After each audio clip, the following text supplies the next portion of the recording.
What's up, everybody? I hope y'all are having a wonderful day. My name's Anthony, and today we're going to continue our talk about herbal medicine, and it is going to be on one of the absolute most important spices that you can possibly stash in your house, and that is going to be ginger. And as a bonus, I'm going to show you how to make a tincture out of this to help with things like motion sickness. So let's go ahead and get started.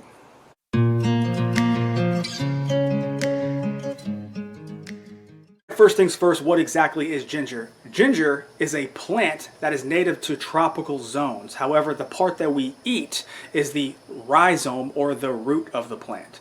So when it comes down to growing it, yes, you can grow it annually in places like mine. However, you have to understand that it will not survive a frost. Now, this plant has been in use by many cultures over the years.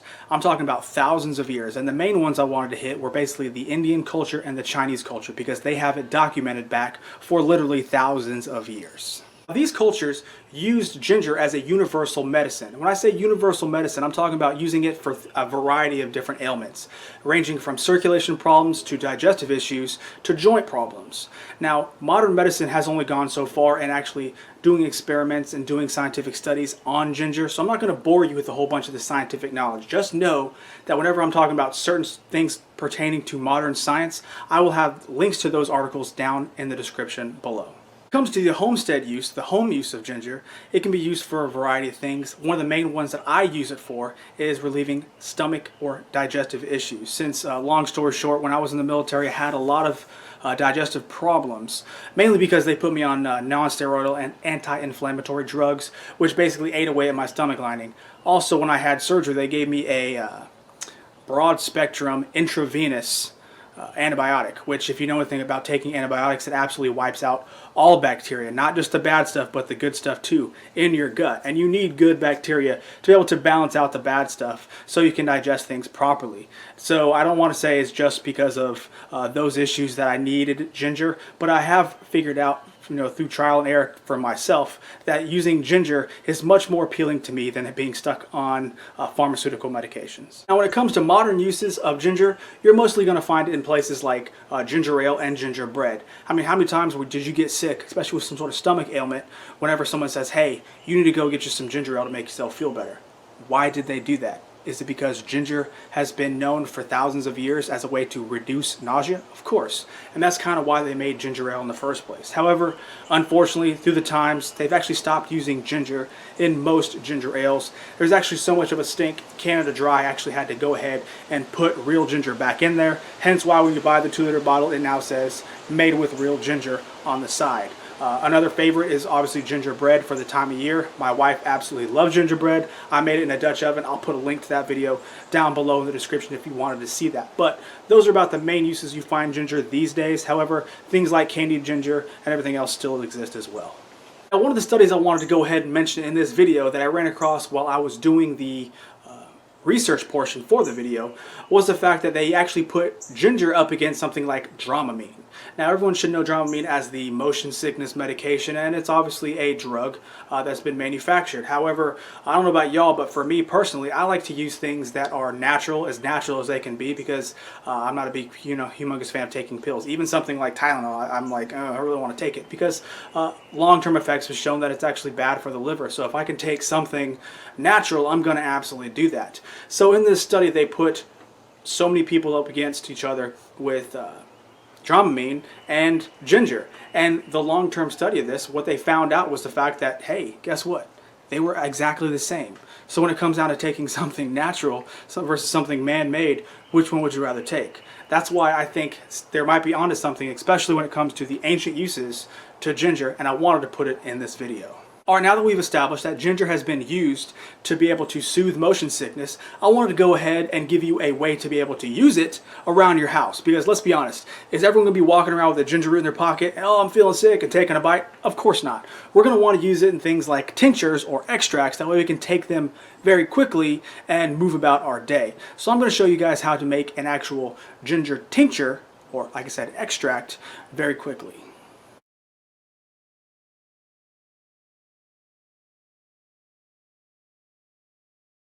All right. Now we are going to actually get into the process of making a tincture. Now, for those of you who don't know, a tincture is basically taking whatever material you may be using, this one's going to be ginger, and using a medium to extract the compounds inside the herb, spice, whatever you may be using. So since we're using ginger, we're going to be using that medium to draw out all that good stuff from the ginger. Now, when it comes to mediums, my personal favorite to use is going to be an alcohol.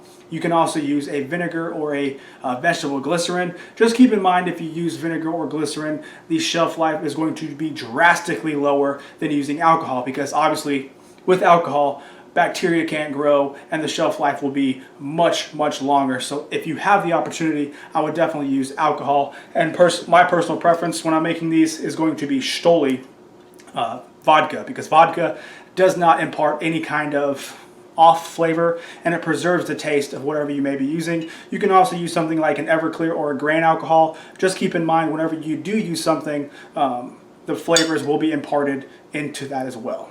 Now, when it comes to making a tincture or anything when it comes to herbal medicine, I'm using a book as a reference. This one's from Leslie Bremness. It's Essential Guide to Herbs. Basically, she goes into detail about how to actually make tinctures on ginger. So this is what I will be using. Basically, what we are going to be doing is we are going to take, since we're using fresh ginger, 400 grams of ginger along with 2 pints of vodka. All right. Now, when it comes down to peeling, keep in mind, whenever you're doing this and you're going to pulverize this, however you do it, if you want to put it into a food processor or if you want to chop it up by hand or put it through a grater, you do not have to peel this, in my opinion, because obviously at the end of it soaking, we are going to be straining this hardcore through some cheesecloth and a strainer. So all the skin anyway is going to come out. So why waste the time of actually peeling? All right, I don't quite have 400, but 385 is close enough. So we'll just dial back how much vodka we actually put in. All right, so we are going to take our grater, or as I like to call it, a sponge ruiner, and we're going to use it to grate down our ginger.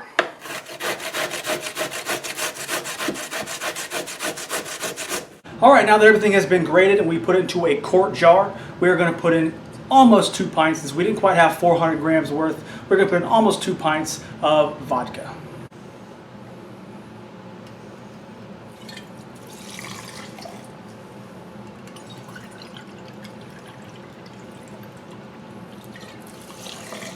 Now we got our 2 pints of vodka and our about 400 grams, 385 grams of ginger. Put into a jar. If you'll notice, I changed the size of the jar. It was a quart jar, and then I realized halfway through pouring, wait a minute, 2 pints equals a quart. So if there's a quart of just liquid, it ain't gonna make it with all the quarts or the liquid and the ginger. So I'm gonna have to up the size. So I got one of the half-gallon jars out. So if you start doing this, you can start with a half-gallon jar. Don't be like me. Brain fart moment, but whatever.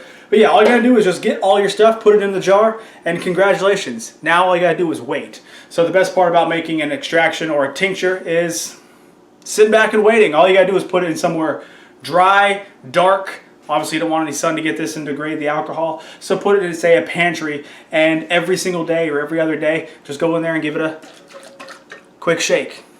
Other than that, you want to wait 2 to 6 weeks. Obviously, the longer you wait, the more powerful your extract is going to be.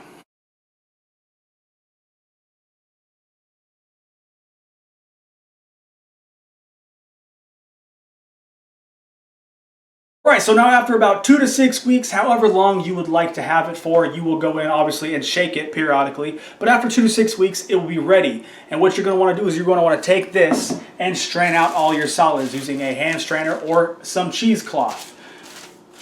When you strain those out, you will keep that into a jar. Now, in order to use that stuff, I highly suggest getting something like this. This is a tincture bottle.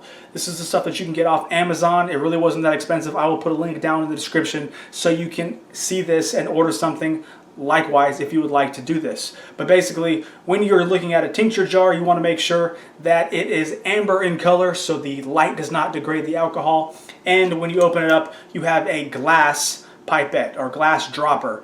That way the plastic won't be leaching in. If you ever use a plastic one, it won't leach into your alcohol because alcohol obviously will degrade that over time. So what you're going to want to do is you're going to want to pour this in here And this is where you're going to keep your tincture. In order to use it, whenever you feel like you may be going somewhere where you might get motion sickness, you feel nauseated, your joints hurt, whatever use you may want to have using ginger for, you will take this, have a complete dropper full, and put it underneath your tongue up to 3 times a day. That is the general recommended usage. However, I would definitely talk to your doctor if you have some sort of health issue or you are pregnant. I don't want to be responsible for that. Just giving you know, for your general adults, a full dropper full is perfectly fine, up to 3 times a day.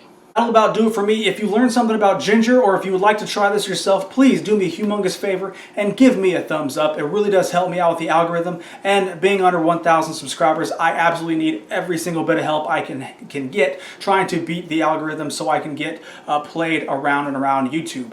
But with that being said, if you are not subscribed, please consider subscribing to my channel. For those of you who have been subscribed and been subscribed for a very long time, I absolutely appreciate every single one of y'all. You make me keep doing what I'm doing, and I very much appreciate that. With that being said, I will catch y'all on the next one. All right, bye.